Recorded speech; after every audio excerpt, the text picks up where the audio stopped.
E aí, minha gente, aqui é o Kel e bem-vindos à biografia do Gary. Como vocês devem saber, ele vai retornar agora no dia 28 de maio pro anime, então eu achei que era a hora perfeita aí pra gente resgatar esse quadro antigo aqui do Pokéverse e não só recapitular a jornada dele, mas também falar um pouco de alguns detalhes secretos aí das origens e da história dele que o roteirista-chefe do anime de Pokémon, Takeshi Shudo, contou sobre no livro Pocket Monsters The Animation. É sempre bom lembrar aí que muitos desses aspectos do livro nunca foram explorados ou foram mudados no anime, porque a ideia original do Shudo era um pouco mais séria e trabalhada e não combinava 100% aí com o tom que queriam pro anime de Pokémon, mas é como o roteirista-chefe da época aí queria a história originalmente, então vale alguma coisa. Mas quando eu entrar em detalhes aí do livro, eu dou um alerta, beleza? Então bora lá, se inscreve no canal se você não tiver inscrito ainda e segue a gente no Twitter pra tweets diários aí com conteúdo nostálgico e muito mais de Pokémon.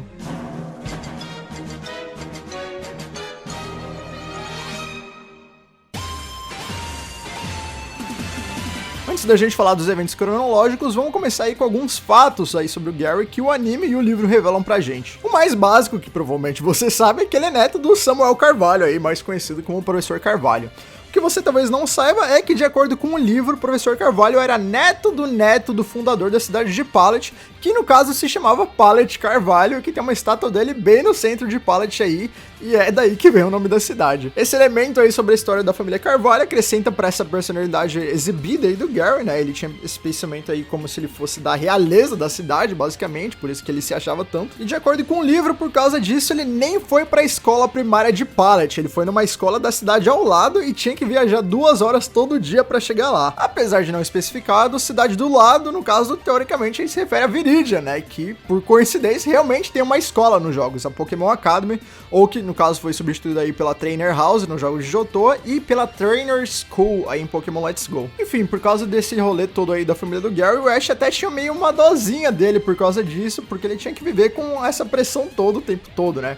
Mas o Ash também achava que o Gary devia ter dosinha dele, porque no livro é revelado que o avô e o pai do Ash foram 2 fracassados nas jornadas deles, então o sentimento dos dois aí era meio mútuo. Inclusive, o livro menciona que o Gary tem a mesma idade do Ash, o que faz sentido se você for parar pra pensar, já que é dito que os treinadores geralmente começam a jornada com 10 anos, e o Gary e o Ash começam a jornada juntos, literalmente no mesmo dia. Sabendo disso tudo aí, bora relembrar agora os principais eventos e acontecimentos aí da vida e da jornada do Gary que a gente tem conhecimento.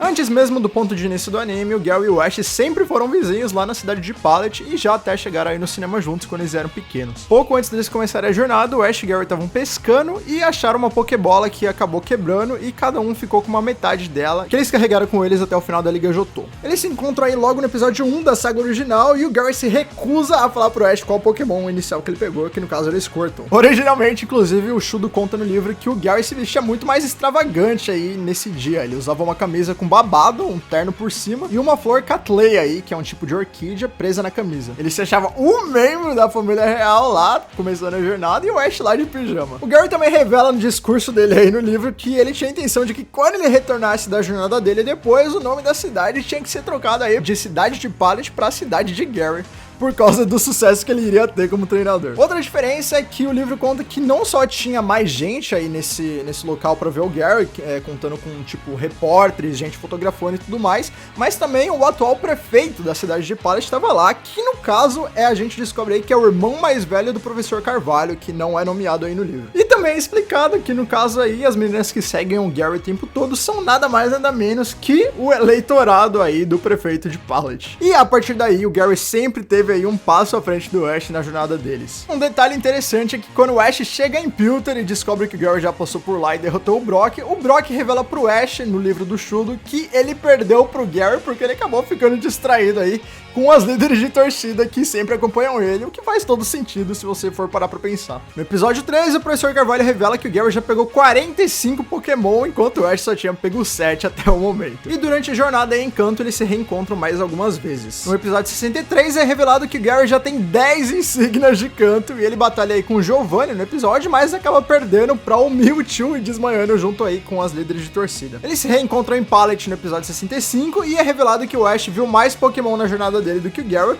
mas o Gary pegou muito mais Pokémon que ele, somando mais de 200 Pokémon de 60 50 espécies diferentes. Ele promete aí pro Ash que eles teriam uma batalha entre eles na Liga Pokémon, mas chegando na Liga, lá no episódio 74, o Gary até conta vantagem, mas ele logo perde pra Melissa no dia seguinte e é eliminado da Liga e sai uma nova jornada. De volta em Pallet no episódio 115 aí, depois da Liga Laranja, ele reencontra com o Ash e dá até parabéns aí por ele ter vencido a Liga, que é uma coisa nova aí pro personagem dele. E eles têm uma batalha no episódio seguinte, Pikachu vs Eevee, o Gary ganha e sai pra jornada dele em Johto. Ele e o Ash se reencontram mais algumas vezes aí em Johto, e aí no episódio 266 ele chega em Silvertown aí pra Conferência de Prata, onde ele acaba perdendo pro Ash, fica no top 16 e dá a outra metade da Pokébola pra ele. No episódio 272 ele decide que não quer mais ser um treinador Pokémon e sim um pesquisador Pokémon, assim como seu avô. Em Pokémon Crônicas é revelado que ele tá trabalhando aí como um pesquisador de fósseis na Ilha Saida, e aí ele vai pra Sinnoh continuar essas pesquisas e até manda um cartão postal de lá pro Ash que ele recebe no episódio 187 de Geração Avançada. Essa foi a primeiríssima menção de Sinnoh aí no anime, e essa carta aí serviu pro Ash revigorar as forças dele e a confiança dele, porque ele tava meio pra baixo aí nessa época. No episódio 192 eles se reencontram em Pallet de novo, batalham e o Gary ganha de novo aí do Ash. Quando o Ash vai pra Sinnoh aí na saga Diamante e Pérola, o Gary se torna um assistente aí do Professor Rowan, continua pesquisando fósseis e também lendários, e faz algumas aparições aí durante a saga, em alguns episódios com a Caçadora Jake, Galáctica, aparece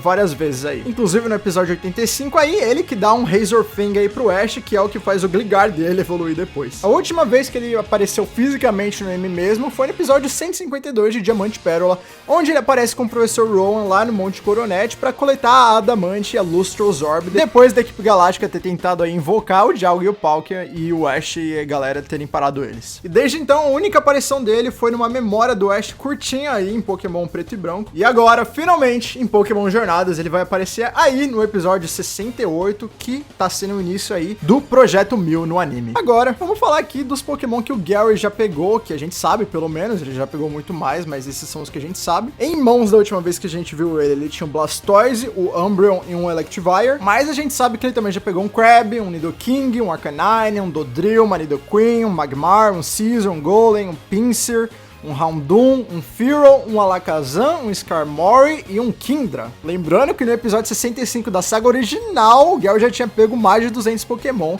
então sabe-se lá quantos ele tem hoje. Pra fechar com chave de ouro, vamos relembrar aqui os dubladores que o Gary já teve no Brasil e alguns dos personagens mais famosos que eles já fizeram também, nessa Pokéverso Dex que eu fiz lá pro Twitter do Pokéverso.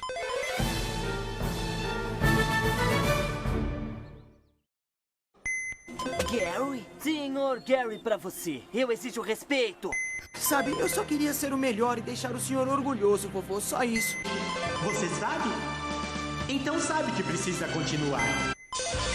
Faz tempo que não nos vemos, hein? Ah, é o Gary! Muita coisa aconteceu desde que eu te vi.